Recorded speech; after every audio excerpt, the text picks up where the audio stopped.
네, 오늘 제가 전할 말씀은 로마서입니다.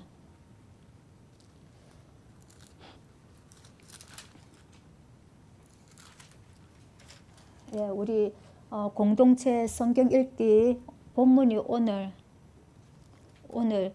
로마서 내용이죠. 저는 이제 수요 예배 때 말씀 준비를 항상 이 공동체 성경 읽기와 같이 이렇게 본문을 이제 말씀의 본문을 그렇게 정하고 있습니다. 이 로마서 말씀을 또 제가 이렇게 준비하면서 참 만만치 않은 내용이다. 그렇지만 또 이 말씀 가지고 계속 생각하고 묵상하고 이것이 무슨 의미인가, 이 로마서를 어떻게 읽어야 될 것인가, 이 계속 좀 이렇게 생각할 수 있는 그런 기회가 주어진 것에 대해서 참 감사했습니다. 로마서 15장 1절에서부터 7절까지 말씀입니다. 우리 교독하고 마지막 절은 같이 읽겠습니다. 믿음이 강한 우리는 마땅히 믿음이 약한 자의 약점을 담당하고 자기를 기쁘게 하지 아니할 것이라.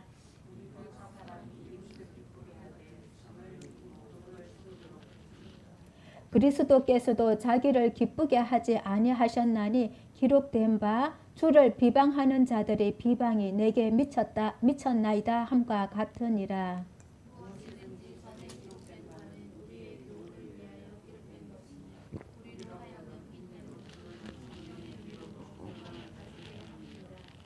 이제 인내와 위로의 하나님이 너희로 그리스도 예수를 본받아 서로 뜻이 같게 하여 주사.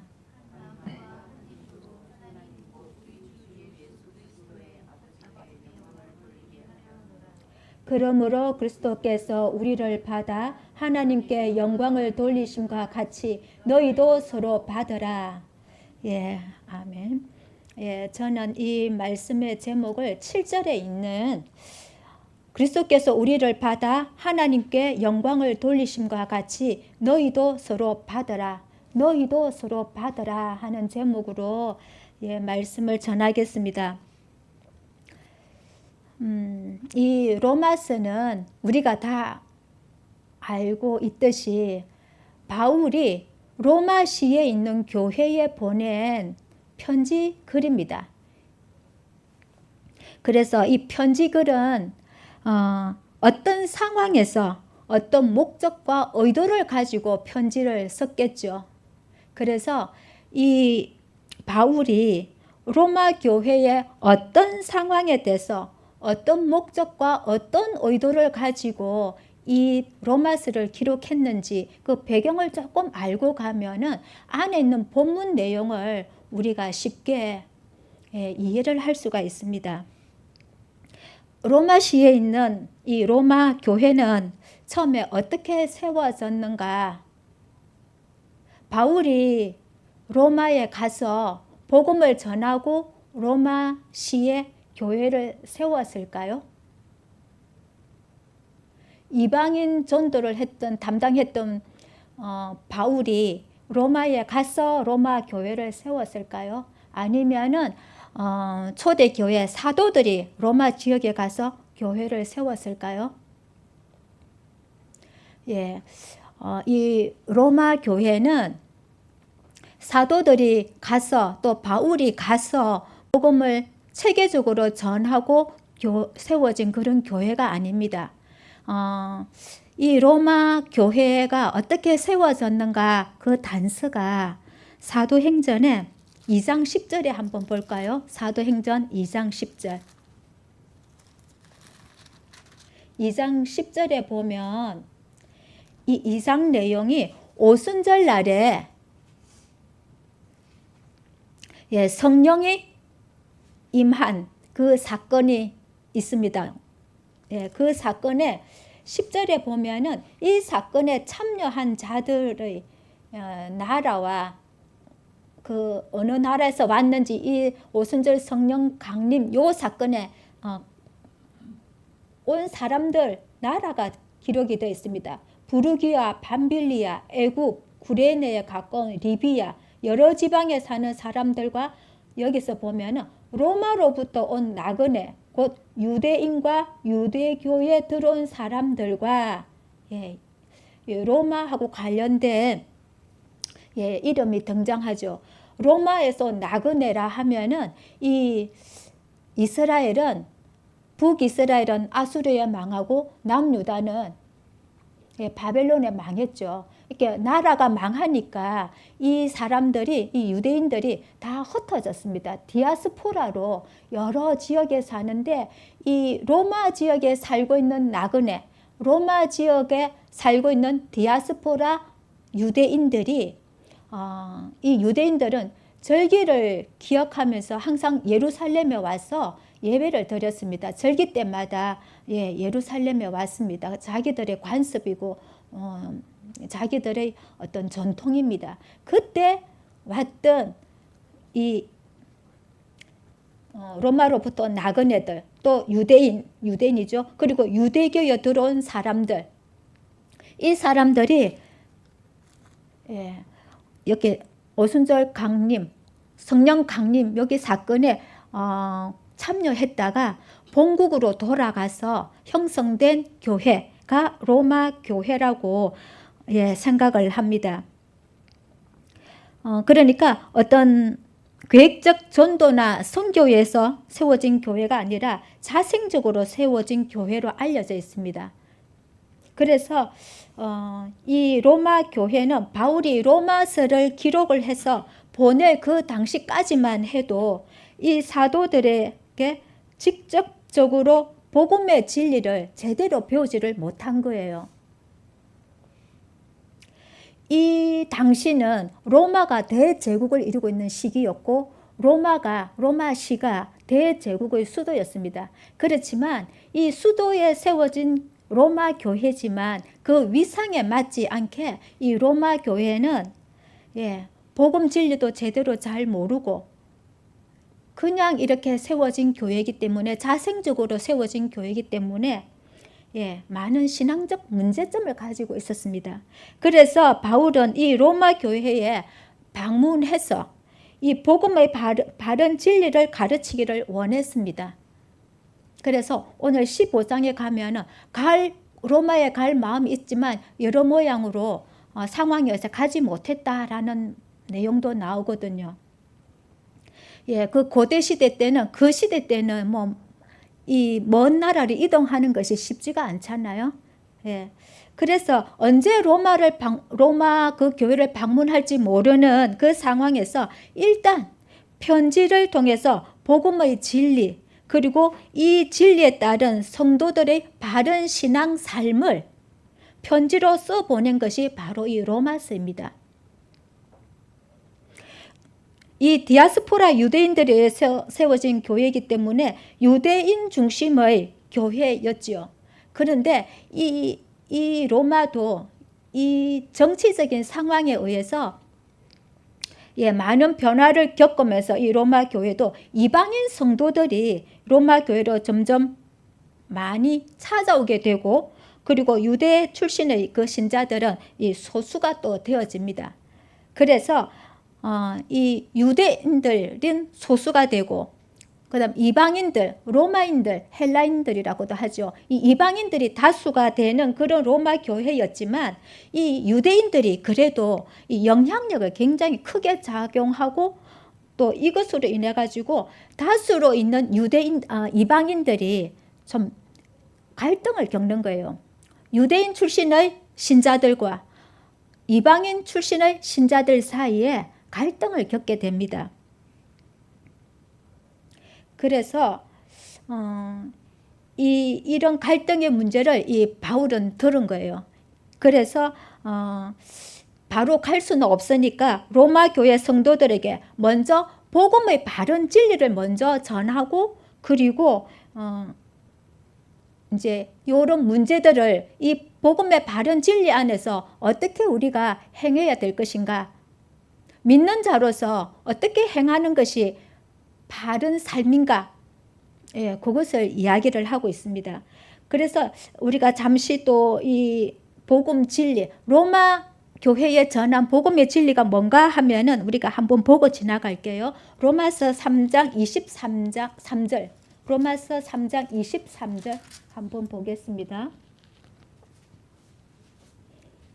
예, 우리 23절, 24절을 같이 한번 읽을게요. 시작. 모든 사람이 죄를 범하였음에 하나님의 영광에 이르지 못하더니 그리스도 예수 안에 있는 속량으로 말미암아 하나님의 은혜로 값없이 어렵다 하심을 얻은 자 되었느니라. 예. 이 이방인이든 유대인이든 모든 인간이 죄 아래 있음을 23절에서 모든 사람이 죄를 범하였음에 라고 이렇게 선포를 합니다.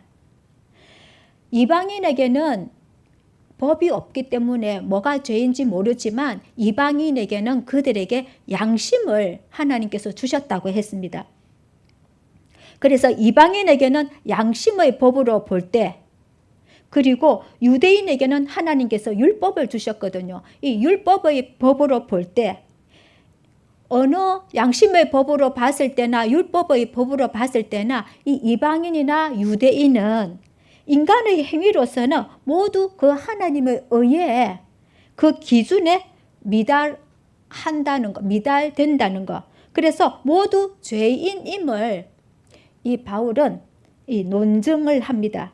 따라서 유대인이든 이방인이든 모든 사람은 하나님의 진노를 피할 수 없다라는 것을 알려줍니다. 그리고 24절에 그렇지만 단지 그리스도 예수 안에 있는 속량, 죄를 대속해 주심으로 말미암아 하나님의 은혜로 값없이 어렵다 하심을 얻은 자가 되었다. 예, 그렇게 진노 중에 있는 그 죄인들이 예수 보혈의 공로를 힘입어서 하나님께서 어렵다 인정되어서 의인으로서의 영적 지위를 갖게 됩니다. 이 죄인이 어렵다 여김을 받는 것은 예수님을 믿는 믿음 때문입니다.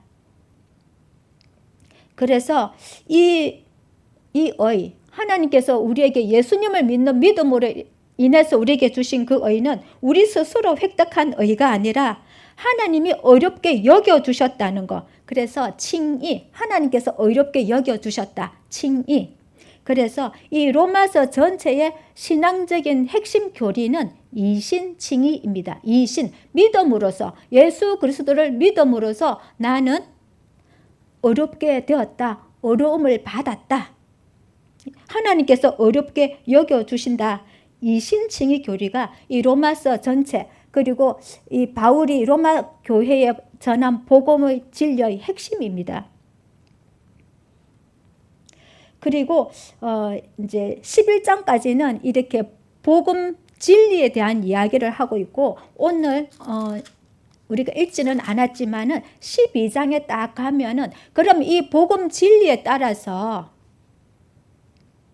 하나님으로부터 어렵다고 여김을 받은 우리는 어떻게 생활해야 되는가? 실천적인 삶을 이야기하고 있습니다. 이게 12장 1절에 보면은 그러므로 형제들아 내가 하나님의 모든 자비하심으로 너희를 권하노니 너희 몸을 하나님이 기뻐하시는 거룩한 산 제물로 드리라. 이는 너희가 드릴 영적 예배니라. 예, 여기서 강조하는 것은 영적 예배라는 말입니다. 영적 예배를 드리는 삶. 예, 하나님께서 어렵게 여겨주신 우리는 우리는 이제 영적 예배를 드리는 삶을 살아야 된다. 이것은 또 삶이 예배가 되어야 된다라는 것하고도 같은 말입니다. 믿음으로 어렵게 여긴 성도들은 예수님 안에 있는 각 지체로서 우리는 예수님 안에 있는 각 지체들입니다. 예수님의 몸을 이루고 있는 지체들이고요. 그리고 각기 하나님께서 주신 은사가 또 다 있습니다. 이렇게 지체로서 그 은사로서 각자의 역할을 담당하면서 다양한 모습으로 자기의 은사에 따라서 하나님을 섬겨야 하는 것이 영적 예배이고 또 삶의 예배입니다. 그런데 오늘 서두에 이야기대로 드린 대로 이 로마 교회 안에는 신앙적 배경이 다른 유대인 신자들과 이방인 신자들 사이에 갈등 관계가 심각했습니다. 영적 예배의 삶이 되지 못하는 그런 사건들이 발생합니다. 그 예가 어디냐면 14장에 보면 형제를 비판하지 말라 이야기가 나오는데 어떤 이야기냐 하면은 14장 1절, 2절, 3절이 있는데 제가 1절을 읽고 3절은 같이 읽고 이렇게 교독을 하겠습니다. 14장 1절 믿음이 연약한 자를 너희가 받되 그의 의견을 비판하지 말라.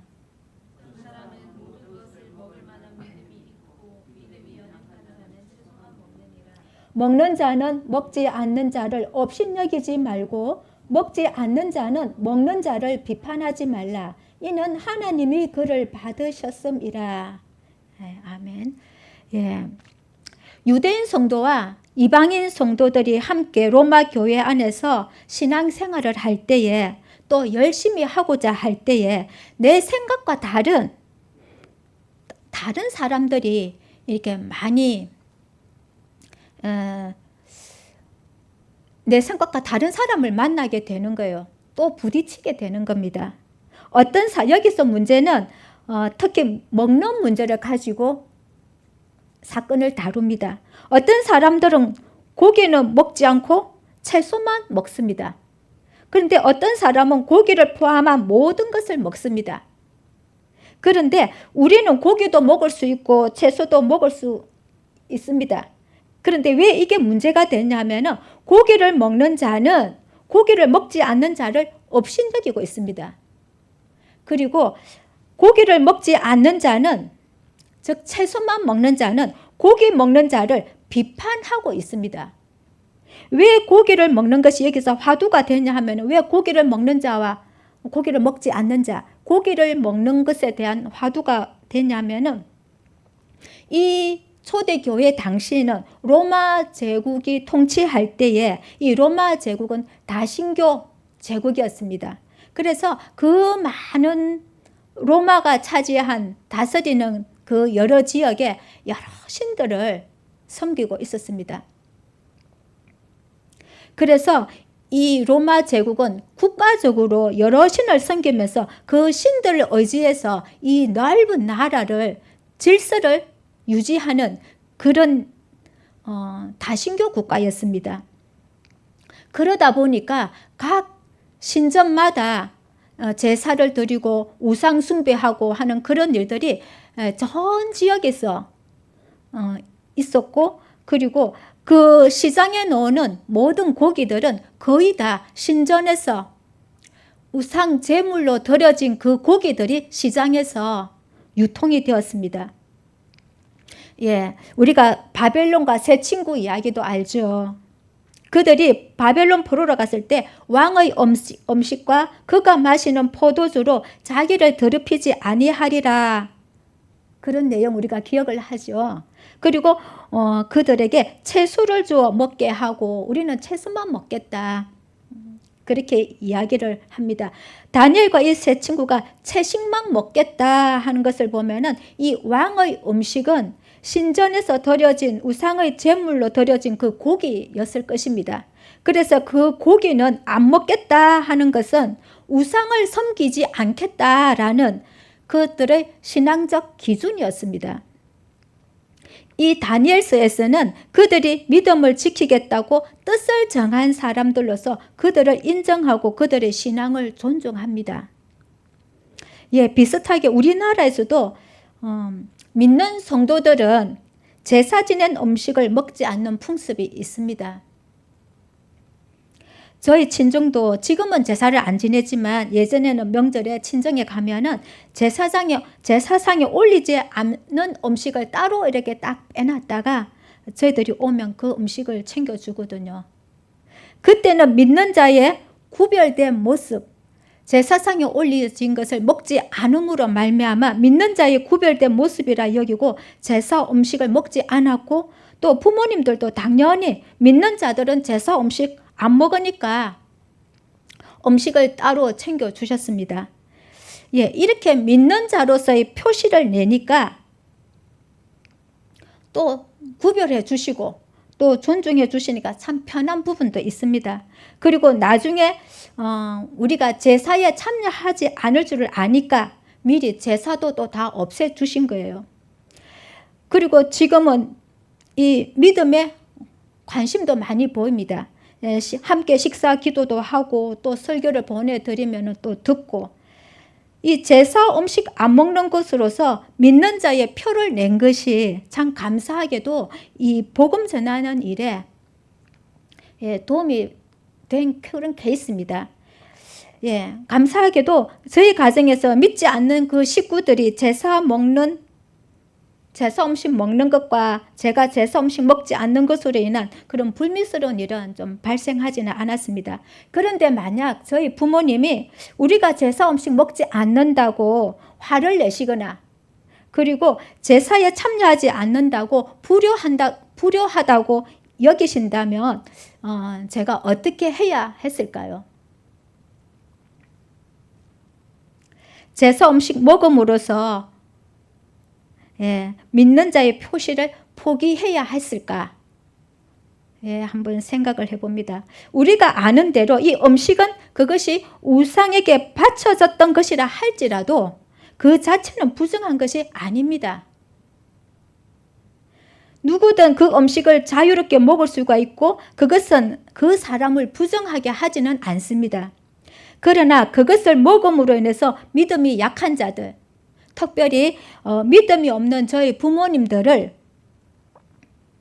믿는 자들에 대한 생각을 하지 못하게 된다면 그것은 저희 부모님들에게 믿음에서 멀어지게 하는 그런 모습일 수도 있습니다.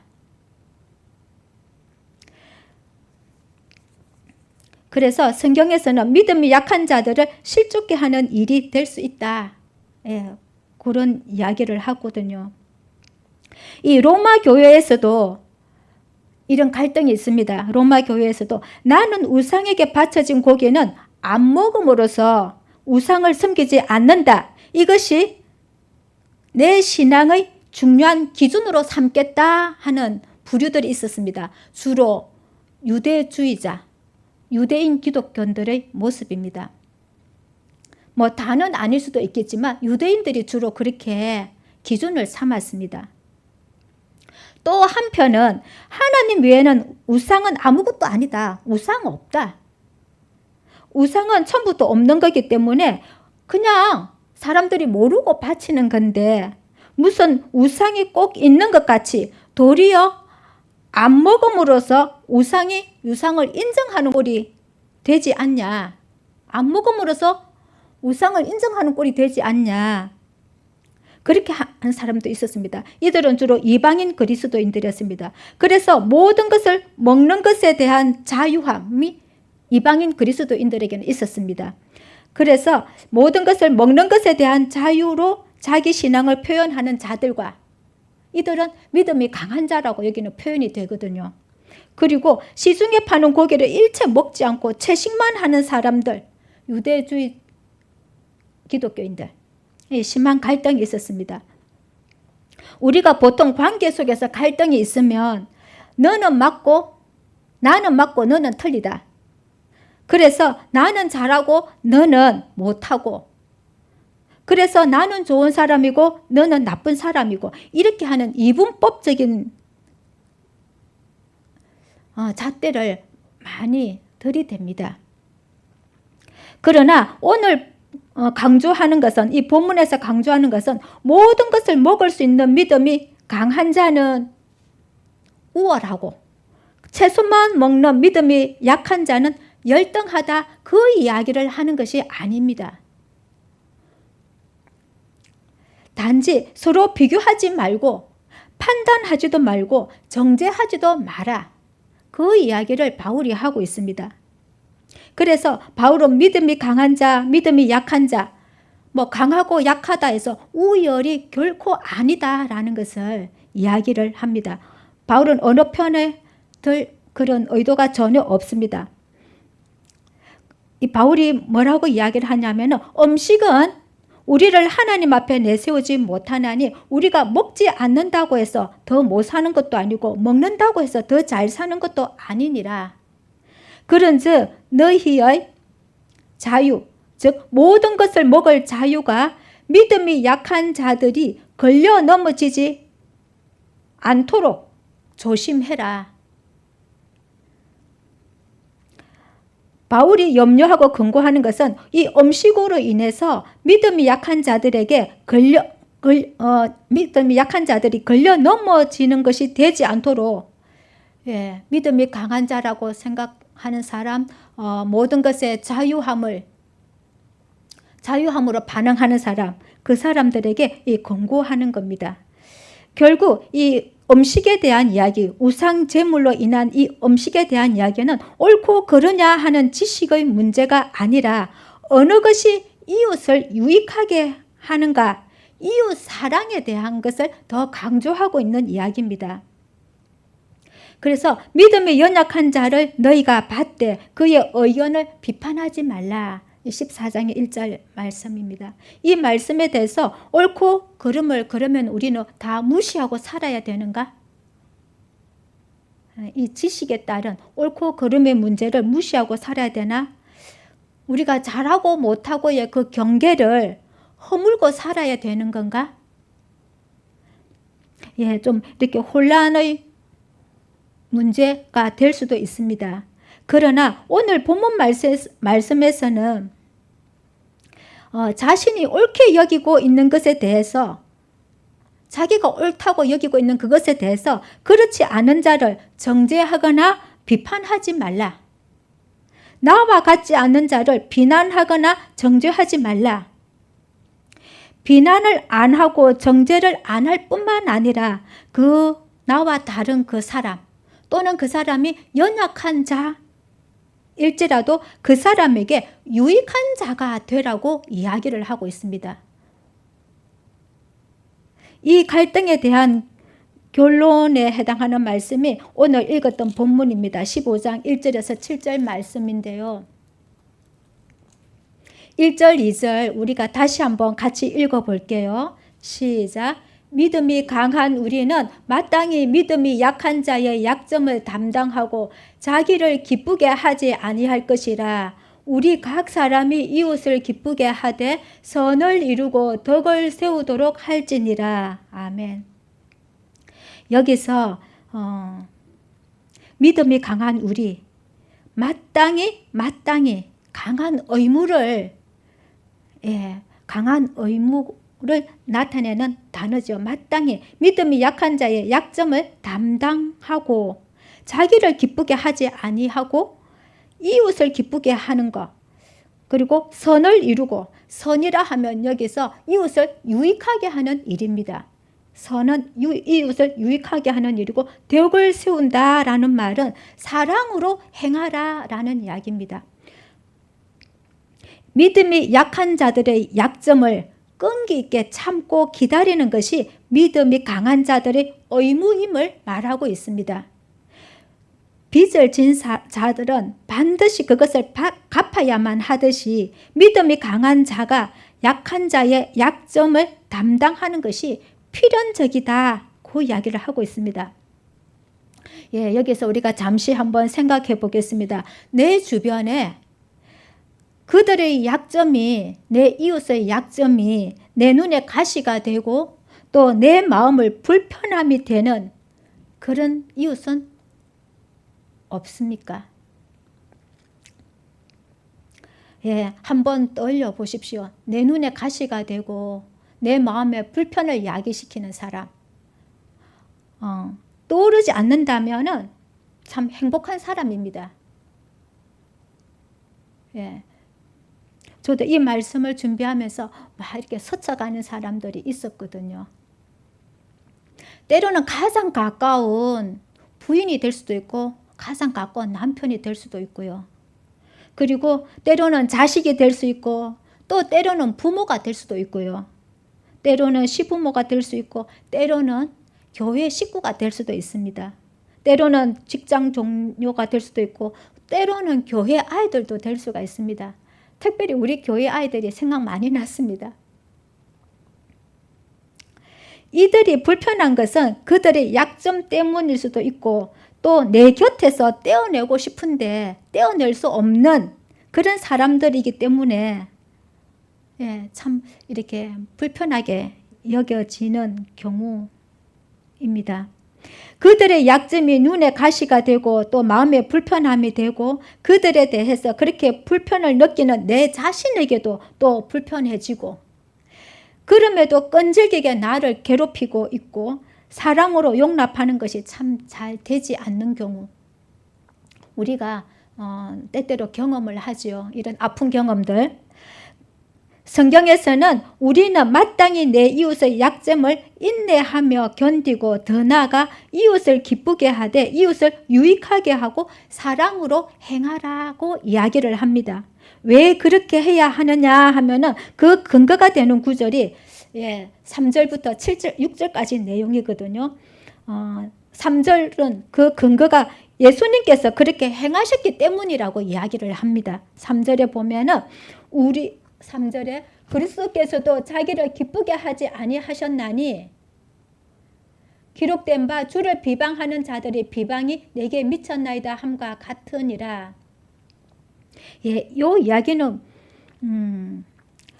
3절 앞에는 왜냐하면 하는 그런 접속사가 우리 번역에서는 빠져 있습니다. 왜냐하면 그리스도께서도 자기를 기쁘게 하지 아니하셨기 때문입니다. 그래서 우리도 우리를 기쁘게 하는 것이 아니라 이웃을 기쁘게 하는 일에 더 집중하라고 하시는 거거든요. 그리스도께서 자신을 기쁘게 하지 않은 모습이 시편 69편 9절에 있는 말씀을 인용하고 있습니다. 주께서는 오히려 하나님을 기록된 바 주를 비방하는 자들의 비방이 내게 미쳤나이다. 요 이야기가 시편 69편에 있는 69편 9절에 있는 말씀인데 주님께서는 하나님을 향한 그 비방을 오히려 자신이 담당하는 삶을 살았다. 그 이야기를 하시는 거예요. 하나님을 대적하는 자들의 그 비방이 그리스도에게까지 미쳤다. 이것은 어떻게 예수 그리스도에게 성취가 되느냐 하면은 그리스도는 십자가에 죽으시기까지 모든 비방과 모욕을 다 받아들임으로써 죄인들로 하여금 영적으로 살아나게 하셨다. 그 이야기를 하고 있습니다.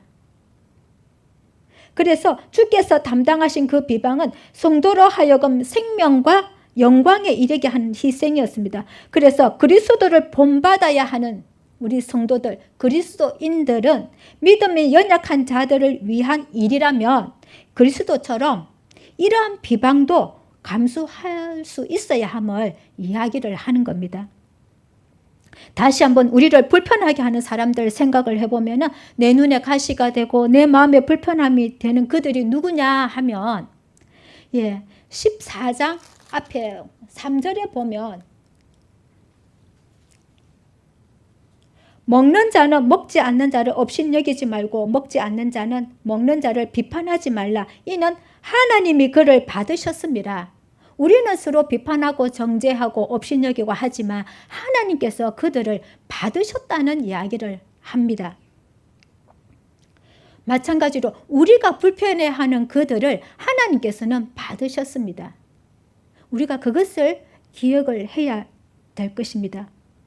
그리고 14장 4절에 보면 남의 하인을 비판하는 너는 누구냐? 그가 서 있는 것이나 넘어지는 것이 자기 주인에게 있음에 그가 세움을 받으리니 이는 그를 세우시는 권능이 주께 있습니다. 남의 하인. 우리 여기서 남의 하인은 뭘 이야기하냐면은 성도는 하나님과 예수님의 종입니다. 우리는 예수님과 하나님을 섬기는 자들입니다. 다른 분의 종에 대해서 그 하나님이 받으신 그 하나님을 섬기는 그 종에 대해서 우리가 이러니 저러니 하는 것은 주제 넘어지시고 월권 행위라는 것입니다. 그 종이 세움을 받든지 넘어지든지 그것은 주인이 알아서 판단할 문제이고, 그를 세우시는 권능이 우리에게 있는 것이 아니라 하나님께 있다라고 이야기를 하십니다. 그리고 14장 15절에 보면은 만일 음식으로 말미암아 네 형제가 근심하게 되면 이는 네가 사랑으로 행하지 아니함이라. 그리스도께서 대신하여 죽으신 형제를 네 음식으로 망하게 하지 말라.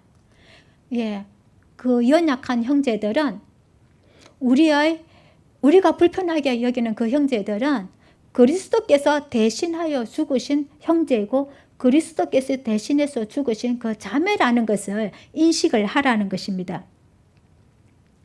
예, 이렇게 나의 연약한 자들에 대해서 하나님은 그들을 받으셨고 또 하나님이 그들을 세우실 것이고 그리스도께서 대신해서 죽으신 그 형제들을 다 우리가 인지하고 머리로 안다 할지라도 우리가 감당하기에 우리 역시 연약하고 또 불안하고 참 깨지기 쉬운 것이 우리의 모습입니다.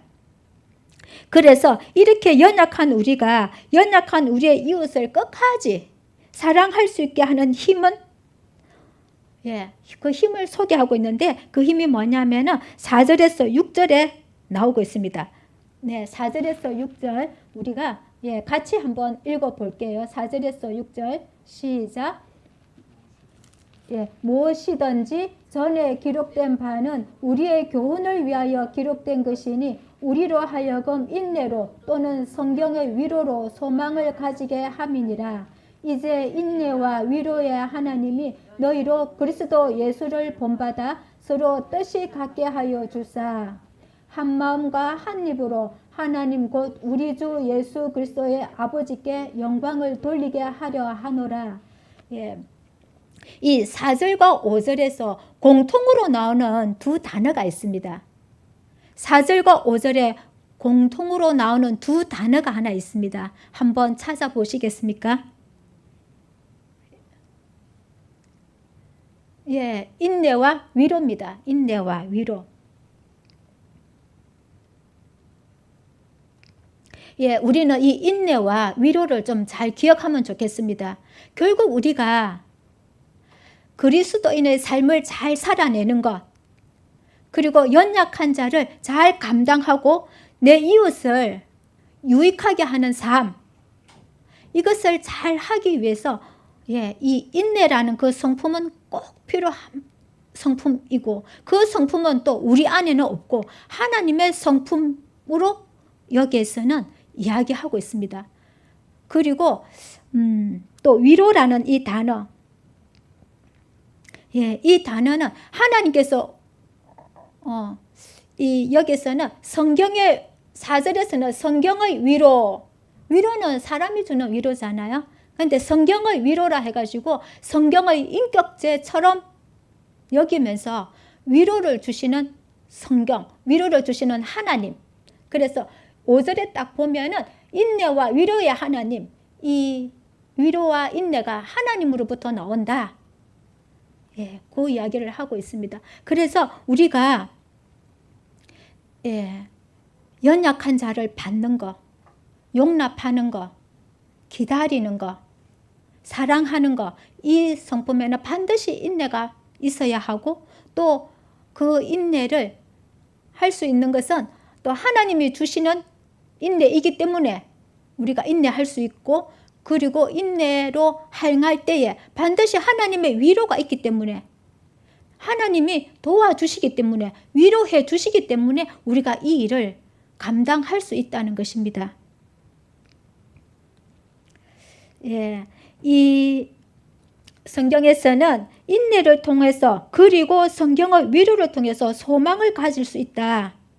여기 성경에서는 4절에 인내 또는 성경의 위로라고 표현되어 있지만은 이 또는이 아니라 그리고 인내 그리고 성경의 위로 이렇게 보는 것이 맞습니다.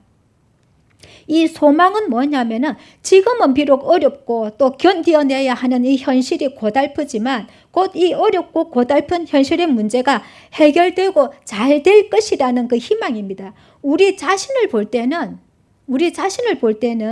이런 소망을 가질 수 없지만 하나님이 주시는 인내와 하나님이 주시는 위로로 인해서 우리는 소망을 가질 수가 있습니다.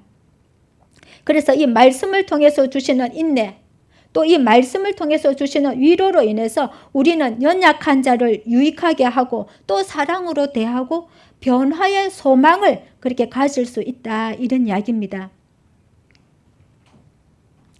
결국 우리가 날마다 인내해야 하는 그런 자리에 있습니다.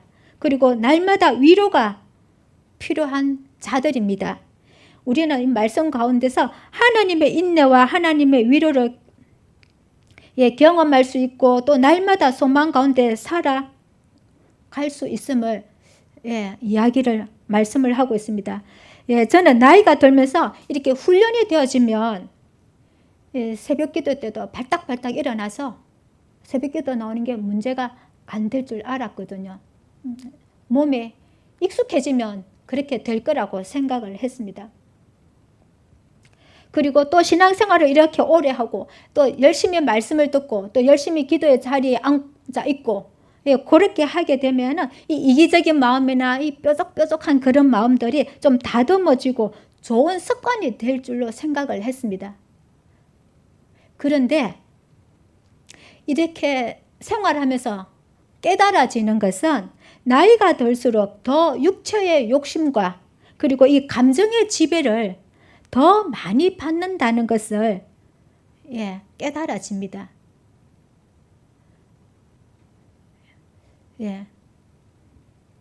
그래서 이 어른이 되기 위해서는 늘 말씀을 가까이 하면서 이 성령의 다스림 안에 있는 것이 어른답게 살아갈 수 있는 유일한 길이다. 내 인격을 절대 믿을 수 없다. 나의 훈련됨을 절대 신뢰할 수 없다라는 것이 저의 깨달음입니다. 그래서 이 이웃의 약점을 담당하는 그 힘도, 이 힘겨운 내 이웃을 사랑하는 그 힘도 결국은 그날 일용할 양식으로 주시는 말씀을 가까이 할 때, 인내하는 힘을 주실 때, 또 하나님께서 말씀으로 위로해 주실 때 그것이 가능하다라는 것을 제가 말씀드리고 싶습니다. 우리가 함께 늘 말씀을 가까이 하고 예배를 중시하는 그런 저희들 되기를 바랍니다. 우리가 하나님께로부터 받은 이 인내와 위로를 통해서 그리스도를 본받는 자들이 될 수 있고 그때 나타나는 결과는 결국 우리가 한 마음으로 하나님께 영광을 돌리는 그런 믿음의 공동체, 그런 믿음의 공동체, 성령 충만한 공동체가 될 수가 있습니다. 그래서 7절은 이제 마지막 말씀인데요. 그러므로 그러니까 여기 3절부터 6절까지 말씀에 대한 결론입니다. 그러므로 그리스도께서 우리를 받아 하나님께 영광을 돌리심 같이 너희도 서로 받아라. 서로 받아라. 믿음이 강한 자나 약한 자나 모두를 향한 권고입니다. 서로서로에 대한 권고입니다. 너희도 서로 받아라. 정리하겠습니다. 우리가 떠올렸던 내 마음을 불편케 하는 자, 또 내 눈에 가시가 되는 자, 이런 자들에 대해서 그리스도께서 우리를 받으셨죠. 그리스도께서 우리를 받으신 것처럼 우리도 그들을 받을 수 있기를 말씀하십니다. 또 우리가 죄인 되었을 때에 우리를 위해서 죽으심으로 이신칭이 로마서의 핵심 교리라고 했죠. 우리가 죄인 되었을 때에 우리를 위해 죽으심으로 하나님께서 우리를 어렵다 칭해 주신 것처럼 하나님의 사랑을 보여주신 것처럼 우리도 그들이 연약할 때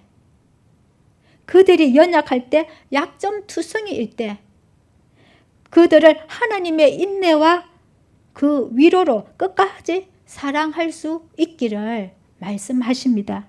마지막으로 우리가 서로를 받음으로써 하나님을 경험하고 또 하나님께 영광이 되는, 예, 이렇게 감당할 때 이거는 내 힘이 아니었는데 하나님께서 도와주시구나, 하나님을 경험하는 기회가 되는 것 같아요. 예, 그래서 하나님께 영광이 되는 그런 복된 삶이 되기를 바랍니다. 예, 말씀은 여기까지 하고요. 우리 찬송 한 장 하고 예, 기도를 함께 하겠습니다.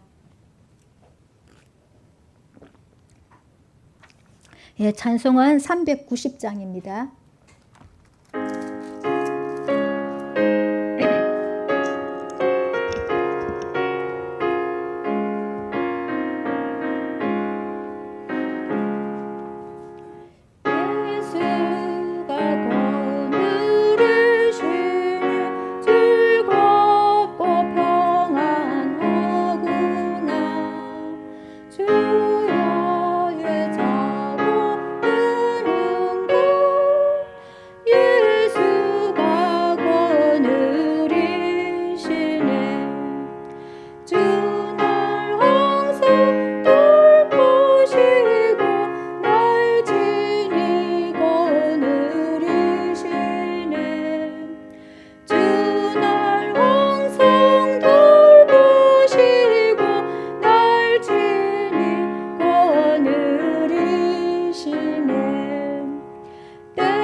함께